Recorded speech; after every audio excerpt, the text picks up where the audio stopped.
See, it's fights like that that make us all fans of the sport. It's fights like that that draw in us casual fans, fans of sports, just people in general, to want to see boxing at the highest level, evenly matched boxing at the highest level, with two fighters with a multitude of skills that are able to just go in there and put it all on the line, and they're willing to. Um, Keith Thurman successfully defended his WBA World Welterweight Championship over Shawn Porter, and definitely a Fight of the Year candidate, right up there with Francisco Vargas versus Orlando Salido. And I mean, just it was really an entertaining fight, man. From just about the opening bell, they came out both thrown with bad intentions, looking to show each other who's boss. You know, there's a lot of pent-up frustration. I think not only on behalf of the two fighters, but on behalf of, I think, just fans in general, boxing fans in general. A lot of people have been waiting for this fight. It's been simmering for 2+ years now between these two guys. And it finally got done. It finally got made. And honestly, it turned out, I think, better than anybody expected it would. At least since it was initially being put forth. You know, 2.5 years ago, back when people were first talking about this fight. It turned out to be that level of a classic. Um, in spite of the fact that going into it, I think some of us, me in particular, thought it was going to wind up being a little bit more of a sloppy affair, not necessarily the cleanest of action.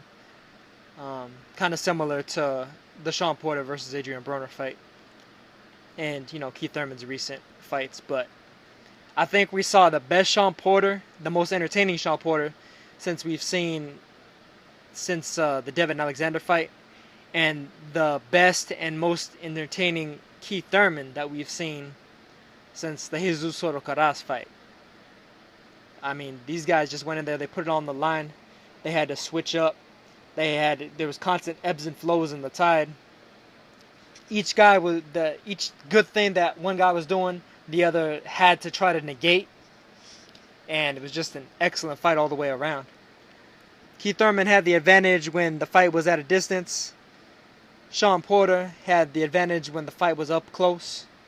But there were times where Keith Thurman was able to outfight Porter on the inside, and there were times where Shawn Porter was able to outfight Keith Thurman on the outside. There were times where Porter was able to kind of feint his way into making Thurman make a mistake and crack him with a shot from the outside. There were times where Thurman managed to catch Porter where he was moving as opposed to where he was standing at the time when he was throwing the punch. He was able to anticipate exactly where he was going to be at and land clean shots on him. A couple shots from Thurman managed to rock Shawn Porter around the ring, headshots primarily. A couple of Shawn Porter's shots to the body managed to buckle Keith Thurman.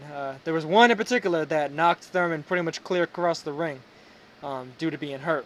He recovered from it very, very well, though. And honestly, I think that Shawn Porter probably could have and should have done more work to the body, because I think it probably would have paid more dividends overall and would have kept Keith Thurman from being able to keep distance and keep moving around later on in the fight, which I think is eventually kind of what led him to winning the fight, 115, 113 on all three judges. I actually agreed with the judges. I had it the same, 115 to 113. I thought Thurman edged it essentially. But, I mean, not necessarily an easy fight to score. Lot of rounds were close. Lot of times the ebbs and flows and tide happened not only within the round, but within each minute of the round. So, I mean, this was just a fierce battle between these two guys. Definitely harkening back to a lot of the great welterweight fights of yesteryear. Just a lot of the great fights, just in general, man. See, it's for this reason why fans of this sport, why followers and critics and writers and pundits of this sport want to see the best fight the best. They want to see top 5 versus top 5. They want to see um, bottom half top 10 versus bottom half top 10. You want, fuck it. You want to see top 25 versus top 25, like 20 to 25. You want to see guys like that on the come up go at it. Guys that are prospects go prospect versus prospect, champion versus champion, champion versus top contender. These are just two guys in the welterweight division, easily two top 5 fighters in the class. And they went out there and they fought like it. They went out there and they fought like they were truly trying to determine who the man was. Not only necessarily who the man in the ring on this night was, but who the man potentially in the division is. I mean, although you can argue against that in certain differing degrees. But regardless, it's one of those things where the difference between 1 and 2, 1 and 3, 3 and 5, in a lot of these divisions is close enough that when you get two guys, even if they're the 4th and the 5th best fighters in the division, if they put on a showing like that, that says something. That says a hell of a lot more than the number 1 or the number 2 fighter blowing out a guy that's ranked 32 or 47 or 15, whatever else, whatever other potential rankings. And when I say that, I'm talking about realistic rankings in terms of who's the most accomplished and the most able, the most skilled, and the most just overall better ability-wise. Not necessarily who has gotten themselves in certain positions by virtue of established rankings, sanctioned body rankings and such. Not necessarily about who the public is familiar with simply because they've taken losses to big name fighters, but guys that have fought some of the nastiest opponents out there and have dug their way, clawed their way up the ladder to make their way into top level contention. I'm talking about, somebody like an Orlando Salido, for instance. But I mean, just a great fight between these two guys. I was very impressed, and we need more fights like this. That's just straight out what it is. We need more fights like this. A lot of people, they ask me and they wonder why a lot of the times I pay so much attention and I have a lot of focus and a lot of knowledge in general about the lower weight classes, about 105, 108, 112, 115, 118.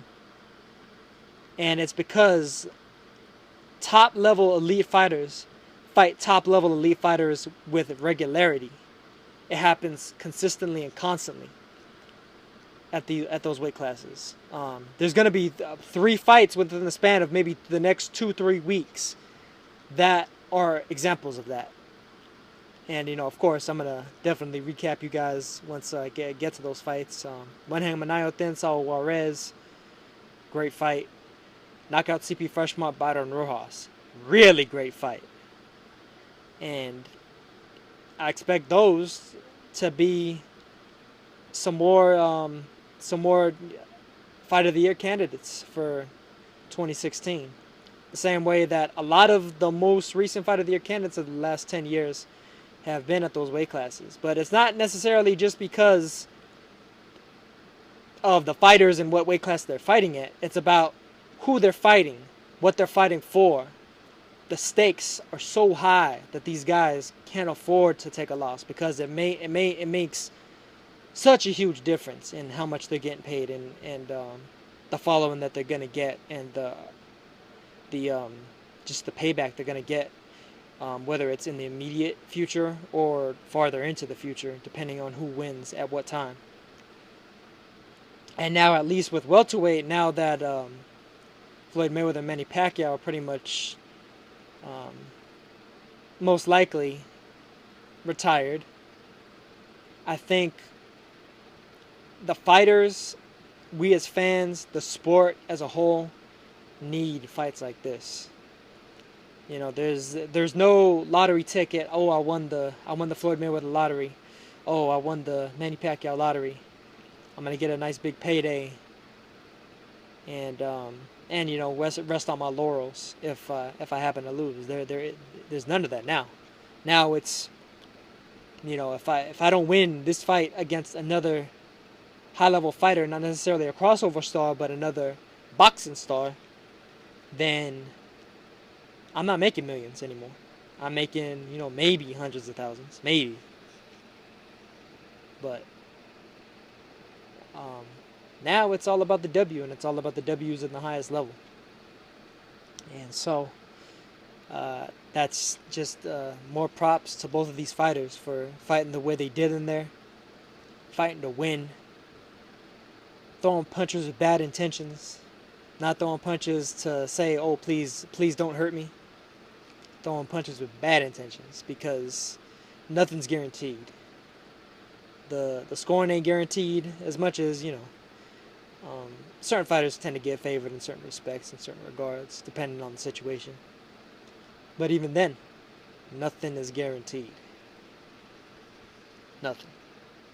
So, fighters that take fate into their own hands, or at least attempt to do so, are guys that definitely should be applauded more than they are, by and large. At least in terms of pop culture, boxing critiques have been last few years, I'd say. But just an excellent fight, and I hope there's more to come. You know, as much as Jesse Vargas is a bit of an underdog versus Kell Brook, I hope he proves a lot of people wrong and shows that his recent performances aren't flukes, and we get some more great fights like that. Get Broner back in the mix. Porter definitely needs to be back in the mix immediately. Whether they have an immediate rematch between Thurman and Porter or not, I don't think you could necessarily argue against it either way. But you know, Danny Garcia, get Danny Garcia in there. We need that. We need Thurman versus Garcia. Let Porter get himself back into contention. Another tough fighter, another tough opponent. Porter versus Peterson, Porter versus Berto. You know, lot of damn good fights out there to be made, and you know, we need to see them get made, man. None of that, no more of this. Oh, I'm the A side until I'm the B side for you know, the two crossover stars at welterweight. Nah. If it's not over, I hope it is. And if it is over, then I'm very glad that it is, because we need more of this. That's all there is to it. Catch you guys on the next one.